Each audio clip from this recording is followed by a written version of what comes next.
You are now chopping it up with the Nerd Barbershop Podcast.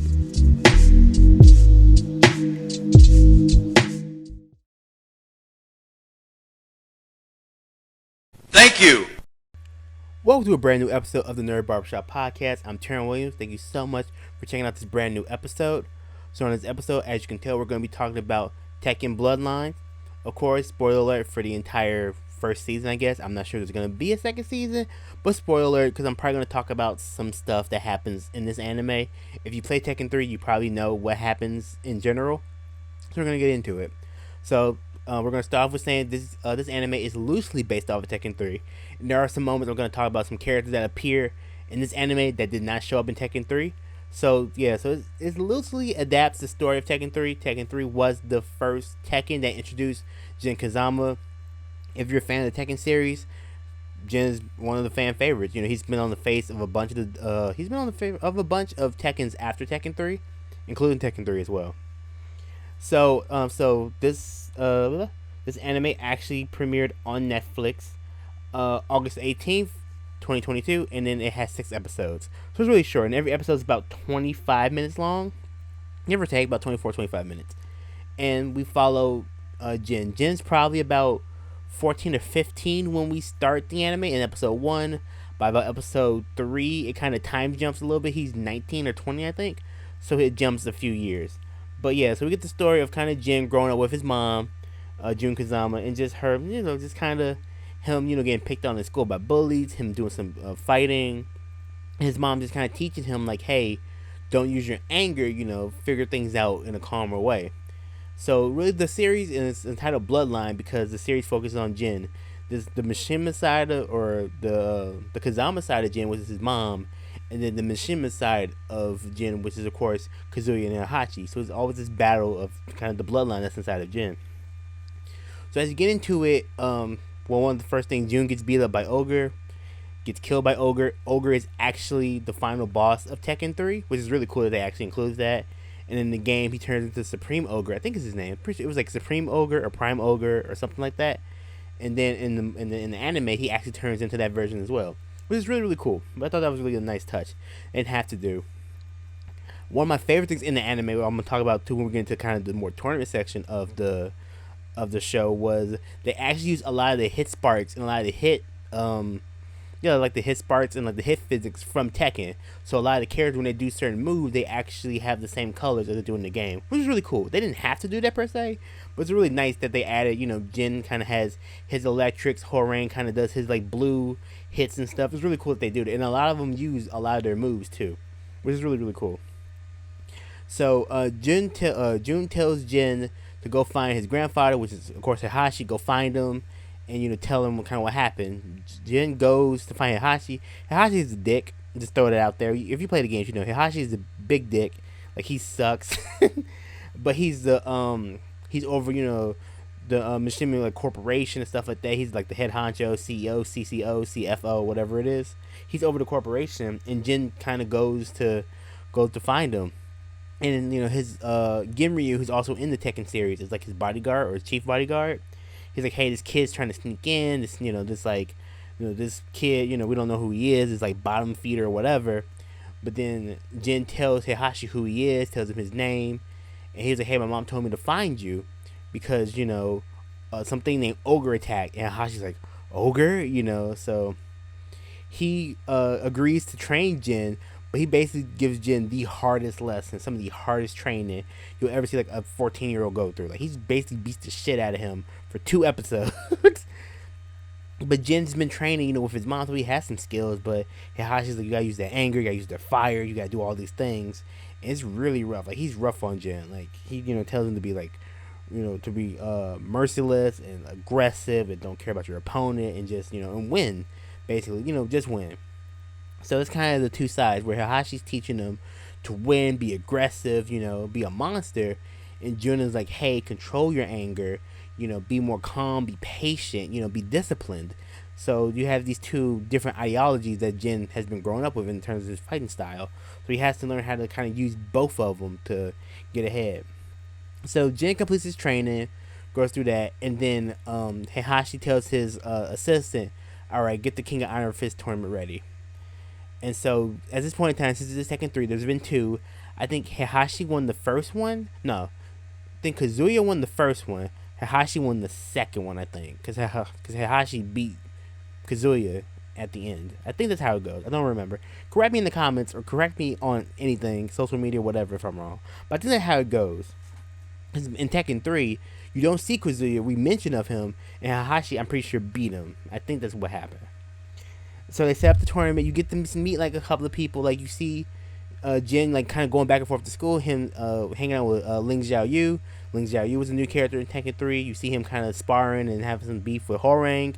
Him and Horang are kind of like frenemies. Like they're actually really dope. They actually seem to be like they're really cordial with each other. They respect each other, but they both like fighting. So they're like frenemies. So you see that Horang wasn't introduced in Tekken 3. I'm surprised Eddie Gordo wasn't in this movie. I'm so surprised he wasn't in the anime. But some other characters are, which kind of confused me. But Jin, Horang, and Ling Xiaoyu were three of them. Like, and of course Eddie were like kind of four of the new characters that got added. There's a few more characters sprinkled in there from that were added into Tekken 3.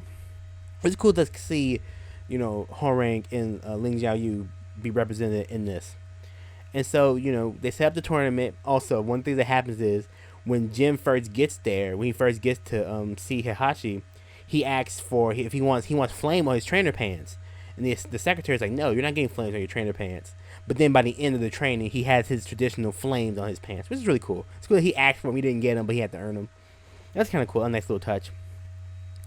And so pretty much, so when they get to kind of the tournament setting, Jin is pretty much Heihachi's chosen pick. And since his last name is Kazama, is not Mishima, no one knows who he is. They just think he's just Heihachi's golden boy. He's just a thug. He's just a goon. All this stuff. And Jin doesn't really take kind to that. Like, it messes with him throughout the, that kind of internal turmoil. Because he doesn't really know his grandfather. But everybody's saying, like, his grandfather ain't shit. His dad ain't shit. So he's like, hey, like, what's going on? So it's really interesting. Because when he gets there, he gets to the location. They take a van to, like, the actual, I guess, where the contestants live. And so he's in the van with Nina Williams, with Paul Phoenix, Horang, and I think that's it. I think it's just them. And they're kind of talking, they start talking about Kazuya, like, oh yeah, Kazuya ain't shit, like, Kazuya's like evil, he's pure evil, like, and it's all like, Heihachi isn't like any better, like, he ain't shit either, and and Jin's like, because Jin never heard any of this stuff. And since he's in the van with Heihachi's assistant, she kind of, changes the direction of the conversation, but, it kind of bothers Jin for a little while. So you get to the tournament, and then they kind of have like a little celebration, like a little pre-meeting. Just kind of introduce the contestants or whatever. There's all drones and stuff. I really like the setting where there's like at this random arena on the outskirts somewhere. They have like drones that are recording, big screens. It's streaming live somewhere. I'm assuming it's like streaming live on like YouTube or some shit. Because people are watching and stuff all over the world. So it's kind of cool. I like the presentation of how they did that. And so, so one of the first people that Jin actually runs into is he runs into Leroy, who just was added. I think it's his name Leroy Smith. I think I don't remember. Or hold on. Yeah, Leroy Smith. I was right. But Leroy was just added into Tekken 7. So how is he in the Tekken 3 story? That was kind of weird. Cause Leroy appears. They show Fang. I don't think Fang got added to Tekken until like Tekken 5. I think. I'm pretty sure Fang was added in Tekken 5. Leroy was added to Tekken 7. So he's like one of the newest characters in the whole Tekken series. Nina, I'm pretty sure Nina wears her outfit from like Tekken 6 or 7. Like, she's not wearing her Tekken 3 outfit. She wears her outfit from like Tekken, I'm pretty sure it's Tekken like 6. It just looks different. I could be wrong. But it looks like it's some stuff that she was wearing in like Tekken like 5 or 4. Like 4 and 5. They show like Lei Long's there. King is of course a contestant. Zhao Yu shows up late. She fights. Horang's there. Craig Marduk is there. But they don't have speaking lines, but they're just kind of there. Of course, Gamryu is there, but he doesn't fight. He's just kind of there. Julia Chang. She's there. Julia's there. So yeah, there's some people that are there. I love Paul. Paul's like my favorite character in the anime because he seemed really chill. Because Paul seems like he's kind of like the drunk fighter, like he's just kind of the drunk guy at the bar. But in the anime, he seems very very wise, more solemn. He gives Jin some pretty good advice, because he starts because he finds Nina to ask Nina like about Kazuya, And she's like, "Why are you talking about him?" I'm like, "Why are we talking about this? I don't want to talk about this." So she just gives him like a couple of sentences, and she walks away. And Paul's like, "Hey, you can't be here talking about Kazuya like that, because we're here, we're all here for our own reasons. We're all here for our own beef with him. So like just kind of lay off of that." But Paul is really cool. He gives us some really good advice, really solemn, like just kind of being the homie. Him and Paul kind of they give each other like some dap and kind of walk away. This is really cool. This is really this cool scene. I really like Paul. I thought Paul was really legit. So you get into the fight. Heihachi actually schedules Jin to fight Leroy first. They fight. Jin actually ends up breaking, or he actually breaks Leroy's like leg or ankle or something, because he hits him.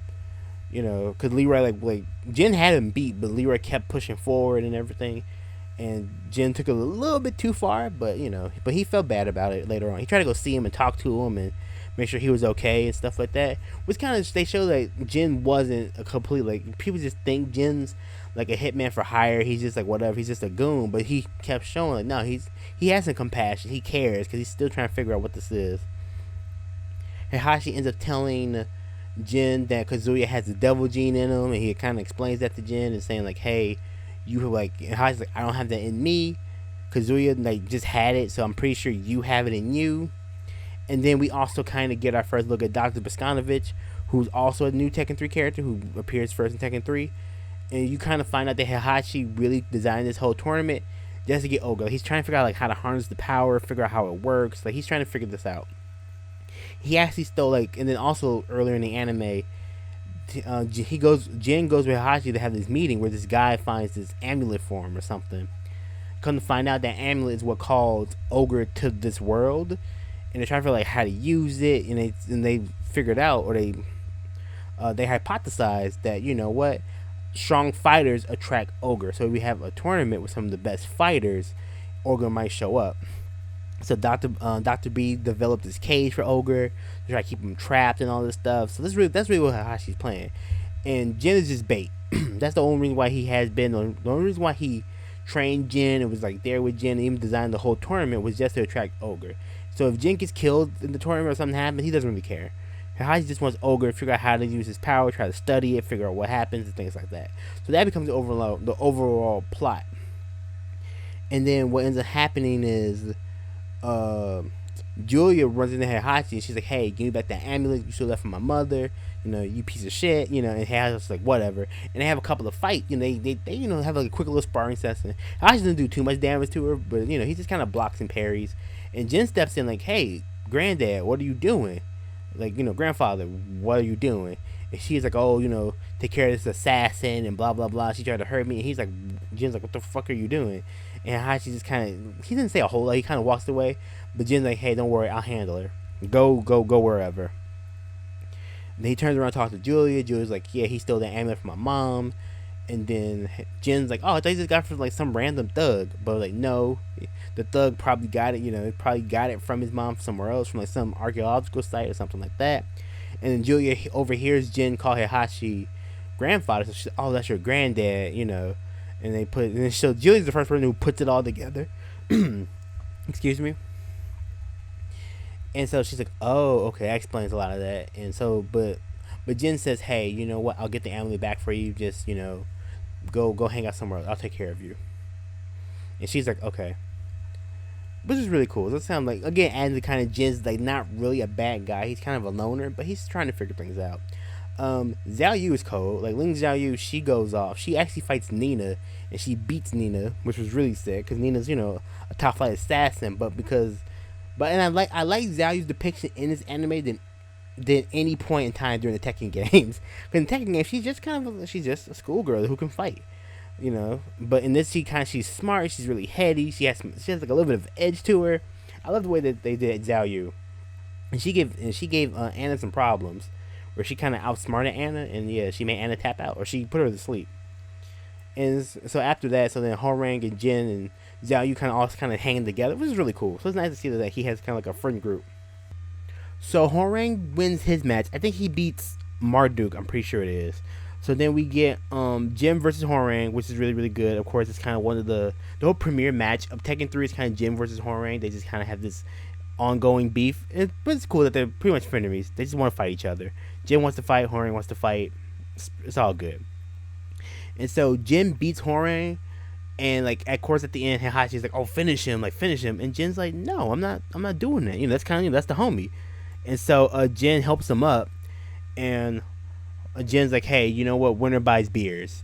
And so Homer's like, "Okay, that's cool, but I want a rematch." And which is cool. Then Horang, Zhao Yu, and Jin kind of they walk away, and Heihachi's pissed. Like he's just so mad because he wants Jin to be this killer, but I like throughout the anime, Jin isn't this killer. Like Jin's just always like he's battling those two things, but he understands honor and respect and discipline, and Heihachi just doesn't want. He wants to just be like this just a killer, just merciless and just aggressive.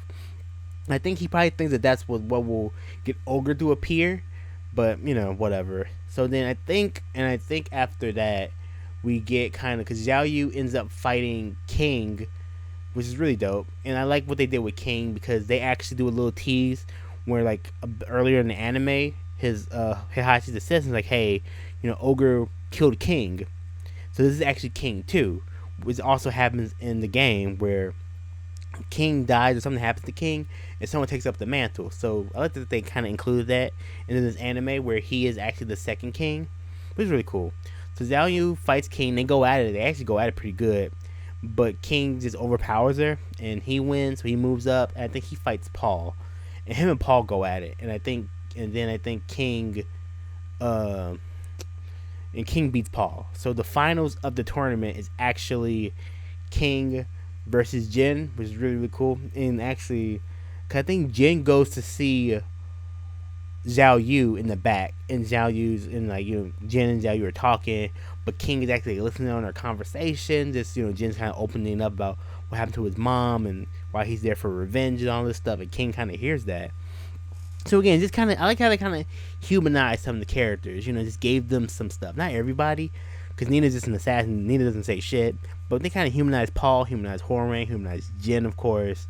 Zhao Yu, King, Leroy. So I kind of like that. I thought that was kind of nice. I'm surprised like Law isn't in it, but I think Law is doing something else during this time. But I did enjoy that. And so we get to the final match. Of course, it's King versus Jin. Winner wins the King of Iron Fist tournament. And they go at it. It's a really good match too. Again, like King does some of his moves, Jin does a lot of his stuff. And of course Jin wins, but when Jin wins, he actually gives the prize money to King because like I said before, Julia tells Jin like, hey, King is in this for the money, like he's trying to help an orphanage, and the King, that's why he's there. He's there to fight. He's fighting for this, while Jin's fighting for revenge. So Jin's like, hey, I don't need the prize money. Take the prize money, get that orphanage, help the kids out. It was just really cool. But again, it just shows Jin has this human side to him.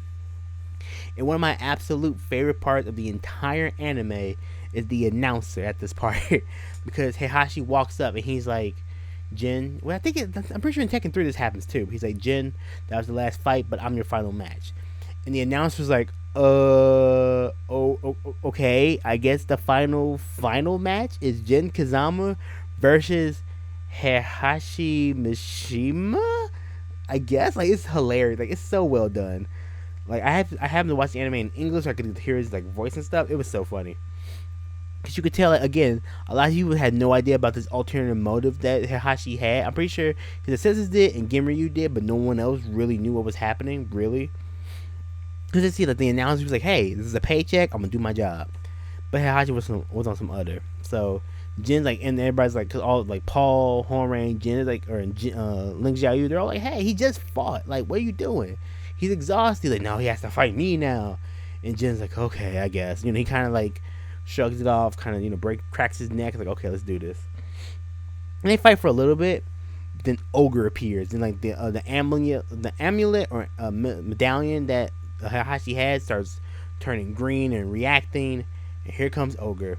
So Heihachi, I think, fights Ogre for a second, but really Jin does all the fighting, and then Heihachi kind of holds everybody back. This is his fight. He has to do this. This is what he has to do. And it's oh, okay, I guess. And so yeah, that's what happens. And so Jin fights, and they're going at it. Ogre gets the best of Jin for a little bit, but then Jin gets this power surge, He punches Ogre down to like this pit bottom area. But then of course Ogre actually turns into Supreme Ogre from the video game, where he gets like he turns into like a beast form with wings and like a cobra snake arm or some shit. Like, it's wild.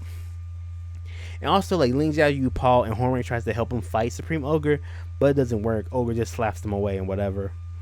And then when Supreme Ogre grabs Xiaoyu, Jin starts thinking about his mom and that happening, and Jin just finds, like, again, he finds that energy deep down to, like, keep pushing forward. He does, so he kind of pushes forward. He helps Xiaoyu. And they go at it. And I don't remember when exactly it happens, but at a point in time, Hayashi shoots Jin. He shoots him cold, dead in the chest. Shoots him, dead. And Jin leans down. He was like, "What the fuck is wrong with you?" He's like, he has a devil gene in him. No one else on this planet can handle it. Only I can stop it. I'm the hero. I'm doing this for us. I'm doing this for the humanity, the Earth. You couldn't handle this. Then of course Jin resurrects, or like Jin sees he sees his mom. Like, he goes to the plains. Like, he sees his mom and he can like go to her, or he can turn around and like activate the devil gene inside of him. He's like, Mom, I'm sorry. I have to do this. And he goes to the other side, activates it, wakes up. Then he like slaps Heihachi, beats the shit out of the ogre, destroys him, kills him. And then Ling Xiaoyu just kind of looking at him like, "Jin, like, are you okay?" And Jin just kind of looks at him and flies away. Which I'm pretty sure is a nice callback, because I think in the Tekken 3 intro, Jin helps Hornray in a fight, and then Jin turns into Devil Jin, and he kind of flies away, and Hornray watches him flies off into the distance. Which I think is a callback to that. I don't know. But the anime was solid. For 6 episodes, they're about 25 minutes apiece. Not bad. You can finish it in a good evening if you wanted to. I enjoy it. If you're a Tekken fan, definitely check it out. Like, I love what they do with like all the hit sparks and stuff like that. All the characters use a lot of their moves from the game. They don't like add anything new or crazy. They do a lot of the same stuff. They pretty much do a lot of their traditional moves and things like that, which I like, which I appreciate it. But yeah, it's a solid. Like, I mean, the story isn't the best story, but I think they could have added more Tekken 3 characters. Like, I think they should have added, like, Eddie Gordo should have been in there. Instead of Leroy, they should have had Eddie or somebody else who was in 3. Like, it'd been nice to have seen, like Marduk, because Marduk's not in Tekken 3. That's why I kept thinking, there's somebody else who wasn't in Tekken 3. Yeah, Marduk is not in Tekken 3, so they could have added somebody else, because I don't think he didn't appear until Tekken 4 or 5, I think. So yeah, there's some of that stuff is kind of weird. There's like some little weird choices, but overall it's solid. It's solid quality. It's a solid anime. If you're a Tekken fan, you want to watch something, it's a pretty good adaptation of Tekken 3 to an anime. So definitely check it out. It's on Netflix. Go watch it. Binge it. 6 episodes. You have some time. But thank you so much for checking out this brand new episode of the Nerd Barbershop Podcast. I greatly appreciate it. This will actually be episode 60. I'm so excited about that, which means we're actually 40 episodes away from the 100 episode of the Nerd Barbershop Podcast, FKA, the Order Up Podcast. So the two names together, we've almost collectively hit 100 episodes of the podcast. I can't wait for that. But right now, we just hit episode 60. So thank you so much for anyone that has been supporting the podcast since day one. Of course, like, share, hit me up with comments. Let me know what you guys think. On and forever, slicing, dicing, gaming. Not just a motto, it's lifestyle. I'll see you next podcast. Later.